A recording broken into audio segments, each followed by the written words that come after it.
Welcome to our World of Fiery videos, covering topics of everyday importance to print providers. Today we will cover best uses of rendering intents for gamut compression. So, the first piece of this to understand is that gamut compression happens whenever I color manage colors from a large space, which might be my RGB source of Adobe RGB or sRGB, into a smaller space, which is typically going to be the CMYK of my output device. So if you look at the diagram here, we're showing you in 2 dimensions a plot of the gamut of the RGB space and the much smaller CMYK space. The question is, what about all the colors that are in the RGB source space that aren't initially fitting in the CMYK space? What happens to these colors when I do color management is that they get compressed. So I have gamut compression. When we look at the setting for rendering intent on the DFE, the rendering intent is essentially our preference for gamut compression. So you can think of it in this way. We're going to have to smash some of your colors. The rendering intent is your preference for how you would like the colors to be smashed in a particular instance or for a particular job. And there's 4 general settings for rendering intent. These are photographic, presentation, relative, and absolute colorimetric. Let's look at an example of how each of these rendering intents works. So the first rendering intent, which we call photographic on the Fiery, is also known as the perceptual rendering intent. Perceptual is the name that's used in standard ICC nomenclature and in some of the applications including the Adobe Creative Suite. For an example, if I look at the RGB source space, which is this much bigger space than the destination output space, and I give an example of 2 colors in this space, so I have color number 1, which is outside the gamut of my print system, and color 2, which is already in gamut of the print system. If I set the photographic rendering intent on the Fiery for my RGB sources, then when I color manage the RGB and convert it into the CMYK space, the gamut compression looks like this. I move color number 1, which I have to get it into the destination gamut so I can print it, and I also move color number 2 by relatively the same amount as I moved color number 1. The reason for preserving the relationship between these colors in the photographic rendering intent is to give a natural appearance on the print. So an example of this is if you have a picture of someone's face next to a bright red fire truck. If we compress the red of the fire truck, so now it looks more dull on the output system, and we don't also compress the warmness or the redness that is in someone's face, then the person's going to look very red compared to the fire truck without the use of the photographic rendering intent.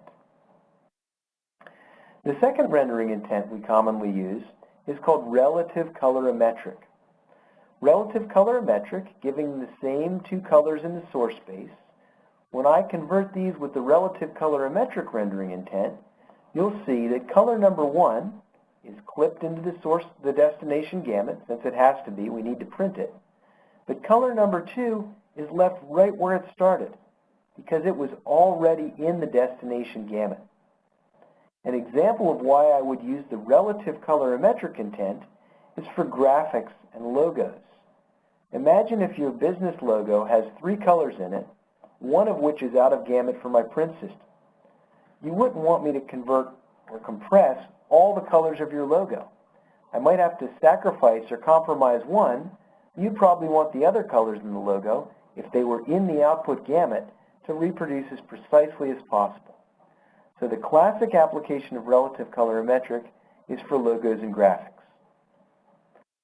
The reality is, if I compare relative colorimetric to photographic, I'm going to typically see very little difference. Photographic will give me better shadow detail if I have very broad gamut originals with a lot of shadow detail. It will also give me a more natural color appearance if I have an extremely broad gamut source space, so something like wide gamut RGB, and if I have a picture that has colors in all the corners of that gamut. So maybe if we're taking pictures of people in sportswear, skiing or surfing, or for some reason we're taking pictures of rainbows in a large source space, then the photographic rendering intent will give me a better result. In many cases, if I don't have broad gamut sources, or I'm not printing pictures with a tremendous amount of color gamut or shadow detail, the relative colorimetric can also be used for RGB inputs. You'll notice that relative colorimetric is in fact the default setting in Photoshop when we convert colors. The third rendering intent is what we call the presentation rendering intent on the Fiery DFE. And another name for presentation is saturation. You'll see why it's called saturation in a moment. If I have the same situation with color 1 and color 2 in the source gamut, when I compress them with the presentation rendering intent, I first basically perform relative colorimetric gamut compression. I clip color 1 into the destination gamut while preserving the exact appearance of color 2. But because I'm in the presentation intent, I move the colors one more time. In this case, as I move them toward the outside of the gamut, or in some cases the corner of the gamut, where I have more saturated, more pure colors. This is the right treatment for business graphics, since if I have a PowerPoint slide with a bright red in it, I don't really want it to have 7% cyan dot in there to make it colorimetrically accurate, right? When I show that slide with 7% cyan in there, it might look very funny on the presentation. So the presentation rendering intent is best for business graphics. Yes, we have some customers that like to use this for RGB inputs. Gives a very saturated output for the RGB sources, but they tend to look very unnatural if we make them oversaturated in this way. The last rendering intent is called absolute colorimetric. Absolute colorimetric does the same compression as relative colorimetric. So color number 1 is clipped to the destination, the print gamut. Color number 2 is preserved exactly in the same place it started. But when I do absolute colorimetric rendering, I also scale the white point from the source profile to that of the destination profile. That means that I simulate the white point of the source on the destination. And for RGB to CMYK, this isn't a particularly useful example. But if I'm converting from CMYK, let's say the swap gamut, to the CMYK gamut of my output device, and I use absolute colorimetric, I will actually simulate the paper white of that source profile. Why would I want to do that? I would only want to do that if I were in a proofing application, where I want to show you on my high-quality output from my digital print system the way the print or the image is going to look on a swap press, which has a relatively yellow white point, since that profile for swap is made on a relatively yellow sheet compared to some of our modern high-quality production stocks like a number 1 sheet we might use on the print system. So I explain relative colorimetric just so you have a complete understanding of rendering intents. I think for almost all the real-world applications you're dealing with, we're going to suggest you use Photographic for RGB sources and relative colorimetric for CMYK sources. I won't read you through all the detail on this particular slide, but we'll leave it in the presentation and the recording so you can go back and refer to it for more detail later. So how do I set the rendering intent on the Fiery DFE? I have controls for the rendering intent of RGB. Remember, this will also impact the color spaces that have an embedded profile if I choose to respect it, since they'll be treated as LAB. And I set it here to the photographic rendering intent. For CMYK rendering intent on the Fiery DFE, we don't show the rendering intent. The Fiery always uses the relative colorimetric rendering intent for CMYK sources. This is the best choice for CMYK. Remember, the CMYK source gamut is rarely bigger than the output gamut, or it's maybe a little bigger, but not larger enough to do the kind of overcompression that I might get from something like the photographic rendering intent.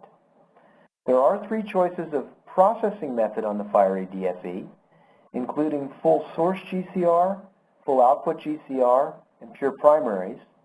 just to give you a little background here, source GCR is a setting that was used on legacy Fiery systems to try to preserve black inputs to print as black only on output. Full output GCR says use the relative colorimetric rendering intent and use the black generation that's defined in my output profile, which is absolutely the black generation you need for your digital print system if you want to be colorimetrically accurate, if you're trying to match any kind of standard like Crackle or ISO or swap.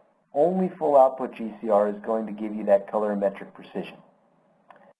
Pure primaries is another legacy setting that some users may choose if they want more saturated CMYK output. This tries to keep the colors pure, so it's a little bit like it's a little bit like the presentation rendering intent that we showed you a few minutes ago, but it actually pushes the colors even more towards the corners of the gamut where they're pure and not just more saturated.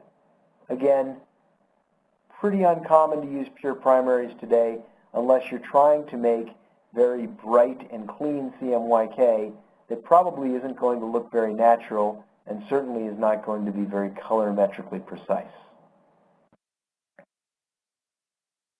Remember, when we have embedded profiles in use, the rendering intent will be defined by the RGB LAB tab. So in this case, all of those input spaces that have embedded profiles, I'm going to use the photographic rendering intent for. Thank you for watching. For additional resources and e-learning classes on this topic, visit our website.